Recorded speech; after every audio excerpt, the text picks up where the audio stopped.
ప్రియ దేవుని బిడ్డలారా, ప్రతి ఉదయకాలం ఈ దినం దేవుని వాగ్దానం చూస్తున్నా ప్రియానికి దేవుని బిడ్డలందరూ ప్రత్యేకమైన వందనాలు. దేవుని బిడ్డలారా, మీ అందరూ బాగున్నారా? ప్రతిదినం వాగ్దానం చూస్తూ దేవుని నామాన్ని మహింపరుస్తూ ఉన్నారా?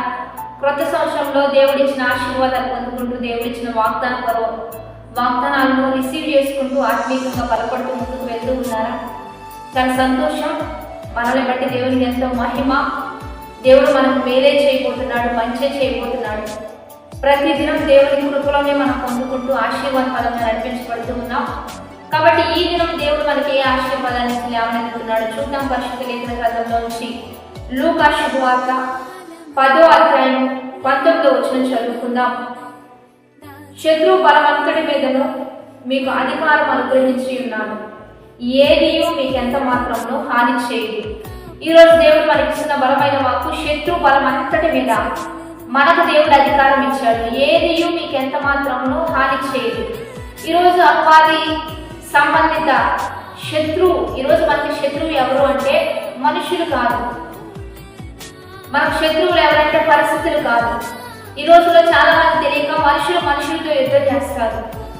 అనేక డిపార్ట్మెంట్లో, ఉద్యోగంలో, చదువుల్లో, కాలేజీలో, స్కూల్స్లో, సేవలో, పరిచర్యల్లో చాలా మంది మనుషులతో యుద్ధం చేస్తారు. కానీ మన శత్రువు ఎవరు అంటే అపవాది అయిన సాతానుడని ఫిలిప్పీయులకు రాసిన పత్రిక 6వ అధ్యాయం 12వ వచనం నుంచి చదువుతా ఉంటే, మనం పోరాడునది చీకటి శక్తులతో, అంధకార సమూహాలతో, ఇహలోక సంబంధములతో, లోకరాజులతో మనం పోరాడాలని వాక్యం సరిస్తుంది.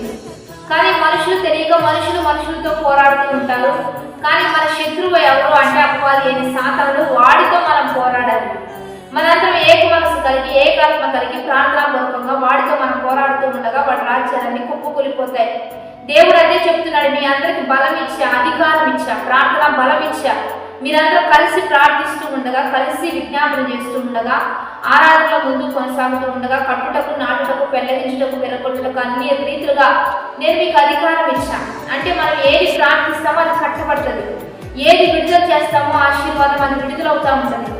ఏది బంధిస్తామో ఆ యొక్క శోధనైనా, ఆ అస్వస్థత అయినా, ఆ రోగమైనా బంధించబడుతుంది. మనకట్టి అధికారం దేవుడు ఇచ్చాడు.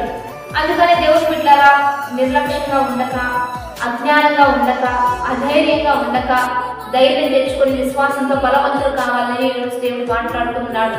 ప్రార్థన ద్వారా ప్రతి దాన్ని బ్రేక్ చేయడం, ప్రతి ఆశీర్వాదాన్ని పొందుకోవడం, యేసు నామంలో విడుదల పొందుకోవడం, ఈ కార్యాలన్నీ మనం జరిగిస్తూ ఈ దినాల్లో మనం ముందుకు వెళ్ళాలి. భూమిని, ఆకాశాన్ని, సముద్రాన్ని, సమస్తాన్ని సృష్టించవాడు నేనని కీర్తనలో 147వ అధ్యాయంలో దేవుడు తెలియజేస్తాడు. సమస్తం దేవానికి దేవుడే కలుగు చేశాడు, నేను నమ్మదగిన వాడిని అనే మాట అక్కడ రాయబడి ఉంటుంది. మన దేవుడు నమ్మదగిన వాడు, నమ్మకమైన వాకులు ఇచ్చి లేవనెత్తేవాడు. ఎవరిని నమ్మినా నమ్మకపోయిన దేవుడి అని విశ్వాసం ఉంచండి. దేవుడు బలమైన కార్యాలు జరిగించబోతున్నాడు. విశ్వాస వీరులుగా లేవనెత్తబోతున్నాడు.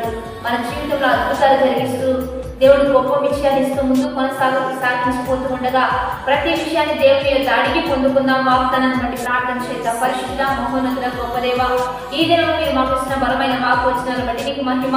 ఎంతమంది బిడ్డలు ఈ వాగ్దానం చూస్తున్నారు, ఈ వాకు వచనాలన్నీ బిడ్డల పట్ల ఊడిపరిచేయాలి.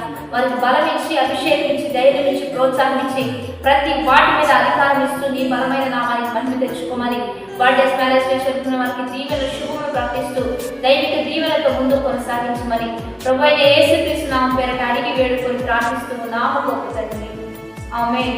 మంచిగా లైక్, షేర్, కామెంట్ చేస్తూ దేవుని నామాన్ని మహిమపరుద్దాం. ఈరోజు ఆదివారం తప్పనిసరిగా మందిరంలో చేరండి. దేవుని మహిమపరుస్తూ అధికారాన్ని బలపరుచుకుంటూ ఆత్మీయంగా ముందుకు కొనసాగుదాం. Have a blessed day. Amen.